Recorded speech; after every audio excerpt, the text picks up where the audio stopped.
জম্মু কাশ্মীরের পহেলগাঁয়ে জঙ্গি হামলায় বাংলার ৩ বাসিন্দা নিহত হয়েছেন। তাদের ২ জন কলকাতার বাসিন্দা আর একজন পুরুলিয়ার ঝালদার বাসিন্দা।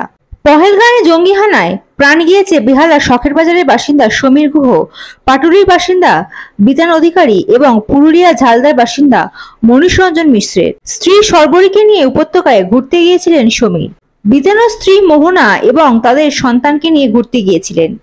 কেন্দ্রীয় গোয়েন্দা সংস্থা আইবিতে কর্মরত মনীষ কর্মসূত্রে থাকতেন হায়দ্রাবাদে। সেখানে স্ত্রী, এক ছেলে এবং এক মেয়েকে নিয়ে থাকতেন। পরিবার সূত্রে জানা গিয়েছে, পরিকল্পনা অনুযায়ী 15 এপ্রিল হায়দ্রাবাদ থেকে স্ত্রী সন্তানদের নিয়ে মনীষ রঞ্জন প্রথমে অযোধ্যা যান। সেখান থেকে হরিদ্বার হয়ে সপরিবারে তিনি কাশ্মীরের পহেলগাঁয়ে পৌঁছন। কথা ছিল পহেলগাঁও থেকে বৈষ্ণোদেবী মন্দিরে যাবেন। সেখানেই তার বাবা মা এবং ভাইয়ের পরিবারেরও যাওয়ার কথা ছিল। একসঙ্গে সকলে ঘোরার পরিকল্পনা করেছিলেন মনীষ। সেই মতো মঙ্গলবার পুরুলিয়ার ঝালদার বাড়ি থেকে মনীষের পরিবার রওনা দেয় বৈষ্ণোদেবীর উদ্দেশ্যে। কিন্তু ডলটনগঞ্জ পৌঁছানোর পরই ফোনে জানতে পারেন পহেলগাঁয়ে জঙ্গি হানায় মৃত্যু হয়েছে মনীষের।